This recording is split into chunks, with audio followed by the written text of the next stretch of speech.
നീ എൻ പക്ഷം മതി, നിന്റെ കൃപ മതി ഈ ജീവിത യാത്രയിൽ.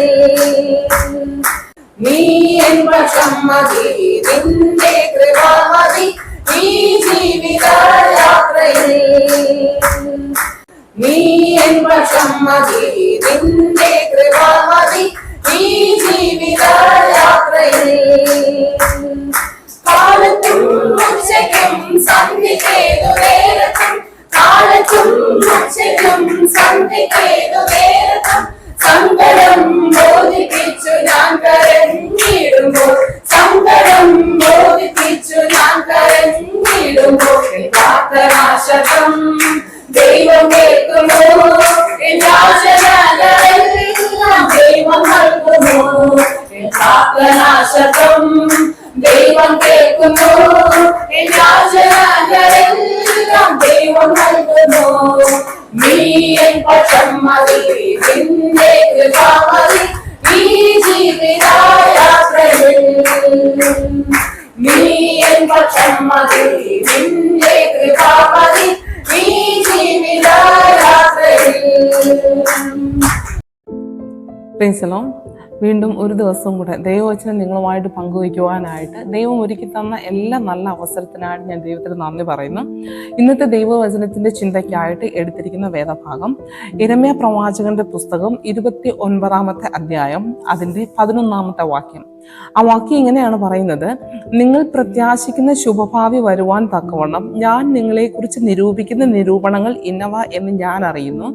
അവ തിന്മയ്ക്കല്ല നന്മയ്ക്ക് എത്രയുള്ള നിരൂപണങ്ങൾ എന്ന് യഹോവയുടെ അരുളപ്പാട്. ഈ വാക്യം ഞാൻ വായിച്ചു ഞാൻ ഒത്തിരി ദൈവവചനം ചിന്തിക്കാനായിട്ട് തുടങ്ങിയത് ഇങ്ങനെയാണ്. നമ്മളെല്ലാ പേരും നല്ല ഒരു ശുഭഭാവിയെ ആഗ്രഹിക്കുന്നവരാണ്. സകല മനുഷ്യരും നല്ലൊരു ഭാവി തങ്ങൾക്കുണ്ടാകണം എന്ന് ആഗ്രഹിക്കുന്നവരാണ്. എന്നാൽ ഇവിടെ ദൈവം പറയുന്ന നമ്മുടെ നല്ലൊരു ഭാവിക്ക് വേണ്ടി നമ്മൾ ആഗ്രഹിക്കുന്നതിനേക്കാളും ദൈവം നമ്മുടെ ഒരു നല്ല ഭാവിക്ക് വേണ്ടി ദൈവം കാത്തിരിക്കുന്ന ഒരു ദൈവമാണ്. നിങ്ങൾ കർത്താവായ യേശു കർത്താവിനെ രക്ഷിതാവായി സ്വീകരിച്ച് അവനെ കൈക്കൊണ്ട ഒരു വ്യക്തിയാണെങ്കിൽ നമ്മുടെ ഭാവിയെക്കുറിച്ച് നമ്മൾ ചിന്തിക്കുന്നതിനേക്കാൾ ഏറ്റവും നന്നായിട്ട് നമ്മുടെ ഭാവിയെക്കുറിച്ച് ചിന്തിക്കുന്ന ഒരുവനുണ്ട്. അത് നമ്മുടെ ദൈവം തന്നെയാണ്. ഇത് ഇസ്രായേൽ മക്കൾ ബാബിലോണിൽ അടിമകളായിരിക്കുമ്പോൾ അവർക്ക് വേണ്ടിയിട്ട് പറഞ്ഞ ഒരു പ്രവചന ഭാഗമാണെങ്കിലും ഞാൻ അവിടെ ഒന്നും പറയുവാനായിട്ട് ആഗ്രഹിക്കുന്നില്ല. ഈ വചനത്തെ ആധാരമാക്കി ബൈബിളിലുള്ള മറ്റൊരു സംഭവത്തെ ഞാൻ നിങ്ങളുടെ മുമ്പിൽ കാണിക്കുവാനായിട്ട് ആഗ്രഹിക്കുകയാണ്. അത് മറ്റൊന്നുമല്ല, ശൗലിനെ ഇസ്രായേലിൻ്റെ ആദ്യത്തെ രാജാവായ ശൗൽ എങ്ങനെയാണ് ആ ഒരു രാജകീയ പദവിയിലോട്ട് വന്നത് എന്ന് കാണിക്കുവാനായിട്ടുള്ള ഒരു വേദഭാഗം ഞാൻ നിങ്ങളോട് പങ്കുവയ്ക്കുകയാണ്. നമുക്കറിയാം, ഇസ്രായേൽ ജനത്തെ നടത്തിയിരുന്നത് ദൈവം തന്നെയാണ്. ദൈവത്തിൻ്റെ സ്വന്തം ജനം, ദൈവം തന്നെ അവരെ നടത്തി അവർക്ക് വേണ്ടുന്നതെല്ലാം കൊടുത്ത് അങ്ങനെ വളരെ സന്തോഷത്തോടെ വരുമ്പോൾ ഈ ജനം ജാതികളെ നോക്കിയിട്ട് പറയുന്ന ഒരു കാര്യമുണ്ട്: ജാതികൾക്കുള്ളതുപോലെ ഞങ്ങൾക്കൊരു രാജാവിനെ വേണം എന്ന് അവർ എന്ത് ചെയ്ത് അന്നത്തെ ന്യായാധിപനും അല്ലെങ്കിൽ പ്രവാചകനും ന്യായാധിപനും എല്ലാം ആയിരുന്ന ശമൂവേലിന്റെ അടുക്കൽ ചെന്നിട്ട് അവർ ഈ ആവശ്യത്തെ പറയുകയാണ്. അന്ന് ശമൂവേലിന് അത് അനിഷ്ടമായി. എന്നാലും ശമൂവേൽ പോയി ദൈവത്തോട് പ്രാർത്ഥിച്ചപ്പോൾ ദൈവം ഇങ്ങനെ ശമൂവേലിനോട് പറയുന്നു: ജനം നിന്നോട് പറയുന്ന സകലത്തിലും അവരുടെ അപേക്ഷ കേൾക്ക. അവർ നിന്നെയല്ല, ഞാൻ അവരെ ഭരിക്കാതെ വണ്ണം എന്നെ ആകുന്നു ത്യജിച്ചിരിക്കുന്നത്. അപ്പൊ ദൈവം അവർ ചോദിച്ചത് കൊടുക്കുവാൻ തന്നെയാണ് ശമൂവേലിനോട് പറഞ്ഞത്, അല്ലെ? എന്നിട്ട് നമ്മൾ താഴോട്ട് വായിക്കുമ്പോൾ നമുക്ക് അവിടെ എല്ലാം കാണാൻ പറ്റുന്നത് ജനം ആ പുറമേയുള്ള ഒരു ബാഹ്യ രൂപത്തെ അല്ലെങ്കിൽ ബാഹ്യമായിട്ടുള്ള സൗന്ദര്യത്തെയോ ബാഹ്യമായിട്ടുള്ള സന്തോഷത്തെയോ നോക്കിയാണ് ഒരു രാജാവിനെ ചോദിച്ചതെങ്കിൽ അതുപോലെ തന്നെ ദൈവം അവർക്ക് കൊടുത്തതും അതുപോലെ ഏറ്റവും നല്ല ഒരു വ്യക്തിയെ അല്ലെങ്കിൽ രാജാവായി ഭരിക്കുവാനായിട്ടുള്ള ഏറ്റവും ബെസ്റ്റ് ആളിനെ തന്നെയാണ് ദൈവം കൊടുത്തത്. ആ ശൗലിന്റെ ഭാഗം നമുക്കൊന്ന് വായിക്കാം. 9-ാമത്തെ അധ്യായം 1 ശമൂവേൽ 9-ാമത്തെ അധ്യായം അതിന്റെ 1-ാമത്തെ വാക്യത്തിൽ ഇങ്ങനെയാണ്: ബെന്യാമീൻ ഗോത്രത്തിൽ കീശ് എന്നു പേരുള്ള ഒരു ധനികൻ ഉണ്ടായിരുന്നു. അവൻ ബെന്യാമീനായ അഫീഹിന്റെ മകനായ ബെഹോറത്തിന്റെ മകനായ സെറോറിന്റെ മകനായ അബിയലിന്റെ മകനായിരുന്നു. അവന് ശൗൽ എന്ന പേരോടെ യൗവനവും കോമളത്വമുള്ള ഒരു മകനുണ്ടായിരുന്നു. ഇസ്രായേൽ മക്കളിൽ അവനേക്കാൾ കോമളനായ ഒരു പുരുഷനില്ലായിരുന്നു.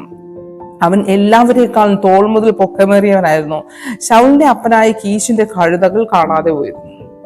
അവിടെ തുടങ്ങുന്നത് എങ്ങനെയാണ്? ആ കീശ് എന്ന് പറയുന്ന വ്യക്തിയുടെ മകനാണ് ശൗല്. അദ്ദേഹം വളരെ ധനികനായ ഒരു വ്യക്തിയാണ്. പക്ഷേ അവിടെ താഴെ നമ്മൾ വായിക്കുന്നത് ആ ധനികനായ ഒരു വ്യക്തിയുടെ ജീവിതത്തിൽ ഉണ്ടായ ഒരു പ്രശ്നം എന്താണ്? അദ്ദേഹത്തിന്റെ കഴുതകളെ കാണാതെ പോയിരുന്നു. ഞാൻ ഇങ്ങനെ ചിന്തിക്കുവാനായിട്ട് ഇടയായി. ധനികനായ ഒരു വ്യക്തിയാണ്, ഒരു 5 or 6 കഴുതകൾ കാണാതെ പോയാൽ അദ്ദേഹത്തെ ബാധിക്കുന്ന ഒരു കാര്യമല്ല. എന്നാൽ ഞാനിങ്ങനെ ചിന്തിക്കുന്നു, ഒരു പക്ഷെ അത് കൂട്ടത്തോടെ തന്റെ കഴുതകളുടെ കൂട്ടമേ കാണാതെ പോയിരിക്കാം. അത് അവരുടെ ജീവിതത്തിലുണ്ടായ ഒരു പ്രശ്നമാണ്. ഒരു പ്രശ്നത്തിലൂടെ അവർ കടന്നു പോവുകയാണ്. ആ സമയത്ത് അദ്ദേഹം ചെയ്യുന്ന ഒരു കാര്യമുണ്ട്. അദ്ദേഹം തൻ്റെ മകനായ ശൗലിനെ അത് അന്വേഷിക്കുവാനായിട്ട് പറഞ്ഞു വിടുന്നു. നമ്മൾ തുടർന്നുള്ള ഭാഗങ്ങളെല്ലാം വായിക്കുമ്പോൾ ഈ മകനായ ശൗൽ പല സ്ഥലങ്ങളും നടന്ന് അന്വേഷിച്ച് എന്നിട്ടും തൻ്റെ കഴുതകളെ കാണുന്നില്ല. അങ്ങനെ കാണാതെ പോയി 3 ദിവസം അന്വേഷിച്ചപ്പോൾ പിന്നെ അദ്ദേഹത്തിന് ഉള്ളിൽ തോന്നുകയാണ്, ഇനി വീണ്ടും നമ്മൾ കഴുതകളെ അന്വേഷിച്ച് നടന്നാൽ അപ്പൻ എന്നെ കാണാത്തതിൻ്റെ വിഷമം കൊണ്ട് അദ്ദേഹം അങ്ങനെ വിഷമിക്കുവാനായിട്ട് തുടങ്ങും എന്ന ചിന്തയോടെ മടങ്ങി വരാനായിട്ട് ഭാവിക്കുമ്പോൾ അദ്ദേഹത്തിൻ്റെ ഭൃത്യൻ കൂടെ എന്ന് പറയാണ്, ഈ ദേശത്തൊരു ദർശകനുണ്ട്, ആ ദർശകന്റെ അടുക്കൽ ചെന്നാൽ ആ ദർശകൻ ഒരു പക്ഷെ നമുക്കതിൻ്റെ വഴി കാണിച്ചു തരും എന്ന് പറഞ്ഞ് അവർ നേരെ എന്ത് ചെയ്യാണ്? ദർശകനായ ശമൂവേലിന്റെ അടുക്കലോട്ട്. ആ വാക്യത്തിൽ ഇങ്ങനെ പറയാണ്, 15ാമത്തെ വാക്യം, എന്നാൽ ശൗൽ വരുന്നതിന് 1 ദിവസം മുമ്പേ യഹോവ അത് ശമൂവേലിന് വെളിപ്പെടുത്തി. ഞാൻ ഈ വാക്യം എല്ലാം വായിക്കുമ്പോൾ ഞാൻ ചിന്തിച്ച ഒരു കാര്യമുണ്ട്. എന്തിനാണ് ഈ കഴുതകളെ കാണാതെ പോയത്? എന്തുകൊണ്ടായിരിക്കും ഈ കഴുതകളെ കാണാതെ പോയത്?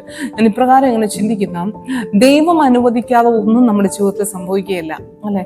നിർണയപ്രകാരം വിളിക്കപ്പെട്ടവർക്ക് സകലവും നന്മയ്ക്കായിട്ട് കൂടി വ്യാപരിക്കുന്നു. ഒരു പക്ഷേ കഷ്ടതയായിരിക്കാം, ചിലപ്പോൾ നഷ്ടമായിരിക്കാം, ചിലപ്പോൾ പ്രയാസമായിരിക്കാം, ഏതെങ്കിലും ഒരു സാഹചര്യത്തിലൂടെ ഒരു പക്ഷെ നിങ്ങൾ കടന്നു പോയാലും, ഇവിടെ ശൗലിന്റെ അപ്പൻ കീശ് അല്ലെങ്കിൽ അവർ കുടുംബമായിട്ടൊരു പ്രശ്നമാണ് അവരുടെ ജീവിതത്തിൽ നേരിട്ട്. പക്ഷെ ആ ഒരു നഷ്ടമാണ്. പക്ഷെ അതിലൂടെ അവർ കടന്നു പോകുമ്പോഴും ദൈവത്തിന് അതിനകത്തൊരു പദ്ധതിയുണ്ട്. കാരണം ഇവനെ എവിടെ വിട്ട് അവന്റെ വീട്ടിൽ തന്നെ ഇരുന്നാൽ അഭിഷേകം ചെയ്യേണ്ട ഇടത്ത് അവൻ എത്തിച്ചേരാനായിട്ട് പറ്റത്തില്ല. പക്ഷെ അതുകൊണ്ട് തന്നെ ഞാൻ ഇങ്ങനെ ചിന്തിക്കുന്നു, ദൈവം അവന്റെ കഴുതകളെ എന്ത് ചെയ്ത് കാണാതാക്കി. ആ കഴുതകൾ പോയെങ്കിൽ മാത്രമേ അവൻ എവിടെ വരാൻ പറ്റൂ? ശമൂവേലിന്റെ അടുക്കലോട്ട് വരാനായിട്ട് പറ്റൂ. അതിന്റെ 16ാമത്തെ വാക്യം, നാളെ ഈ നേരത്ത് ബെന്യാമിൻ ദേശക്കാരനായ ഒരാളെ ഞാൻ നിന്റെ അടുത്തിലേക്ക് അയക്കും, എന്റെ ജനമായ ഇസ്രായേലിനെ ഭരിക്കേണ്ടതിന് നീ അവനെ അഭിഷേകം ചെയ്യണം എന്ന് ദൈവം ശമൂവേലിനോട് പറയുന്നു. അപ്പം നിങ്ങനെ ചിന്തിക്കുന്നു, ഇസ്രായേലിന്റെ രാജാവായി ശൗൽ അഭിഷേകം ചെയ്യപ്പെടണമെങ്കിൽ അവൻ ഒരിക്കലും അവൻ്റെ അപ്പൻ്റെ വീട്ടിലിരുന്നാൽ പറ്റത്തില്ല. അവൻ അവിടെ നിന്ന് ഇറങ്ങണമെങ്കിൽ അവരുടെ ജീവിതത്തിൽ ഒരു പ്രശ്നം ഉണ്ടായിരിക്കണം. ആ പ്രശ്നം ഉണ്ടാകാതെ അവനൊരിക്കലും അവിടെ നിന്ന് ഇറങ്ങിത്തിരിക്കാനായിട്ട് പറ്റത്തില്ല. ഞാൻ പറയാൻ ആഗ്രഹിക്കുന്ന ഒരു കാര്യം ഇതാണ്, നിങ്ങൾ ഏതെങ്കിലും പ്രശ്നത്തിലൂടെ നിങ്ങൾ കടന്നു പോകുന്നെങ്കിൽ, അല്ലെങ്കിൽ ഏതെങ്കിലും പ്രയാസത്തിലൂടെ, ഏതെങ്കിലും നഷ്ടത്തിലൂടെ നിങ്ങൾ കടന്നു പോകുന്നെങ്കിൽ, അയ്യോ എൻ്റെ ജീവിതത്തിൽ ഇങ്ങനെ സംഭവിച്ചല്ലോ, ഇത് എൻ്റെ ജീവിതത്തിൽ ഇതൊരു തിന്മയാണല്ലോ എന്ന് നിങ്ങൾ വിചാരിച്ച് ഭാരപ്പെട്ട് ഇരിക്കുന്നുണ്ടെങ്കിൽ ഞാൻ നിങ്ങളെ ധൈര്യപ്പെടുത്തുവാനായിട്ട് ഞാൻ പറയുകയാണ്, ഒരിക്കലും നിങ്ങളെ വിളിച്ച ഒരു ദൈവമുണ്ട്. അവനൊരിക്കലും തിന്മയ്ക്കായിട്ട് നിങ്ങളുടെ ജീവിതത്തിൽ ഒന്നും അവൻ ചെയ്യത്തില്ല. ഇന്ന് നിങ്ങൾക്ക് തിന്മയ്ക്കെന്ന് തോന്നിയാലും എന്താണ്, അതൊരു നന്മയിലോട്ടുള്ള നടത്തിപ്പ് മാത്രമാണ്. കഴുതകൾ നഷ്ടപ്പെട്ട ശൗലിന് പിന്നീട് അവൻ എന്ത് ചെയ്ത് അഭിഷേകം ചെയ്യപ്പെട്ട ശൗലായി നമ്മൾ കാണാനായിട്ട് ഇടവരുന്നു. അതുപോലെ ഞാൻ നിങ്ങൾ ധൈര്യപ്പെടുന്ന ഒന്നും, നിങ്ങളെ വിളിച്ച ദൈവം വിശ്വസ്തൻ തന്നെയാണ്. അവൻ ദോഷത്തിലൂടെ നിങ്ങൾ ഒരുപക്ഷെ ഒരു തിന്മയിലൂടെ നിങ്ങൾ കടന്നുപോയാലും അത് തിന്മയ്ക്കായിട്ടല്ല, അത് നന്മയ്ക്കായിട്ട് തന്നെ ചെയ്തു തീർക്കുവാൻ മതിയായ ദൈവമാണ്. അതുകൊണ്ട് ധൈര്യത്തോടെ ആ ദൈവത്തെ മുറുകെ പിടിച്ച് വളരെ പ്രത്യാശയോടുകൂടെ നിങ്ങളുടെ സകല സങ്കടങ്ങളെയും അവൻ്റെ കയ്യിലോട്ട് കൊടുത്തിട്ട് വിശ്വാസത്തോടെ ഇരിക്കുക. ദൈവം നിങ്ങളെ അനുഗ്രഹിക്കട്ടെ.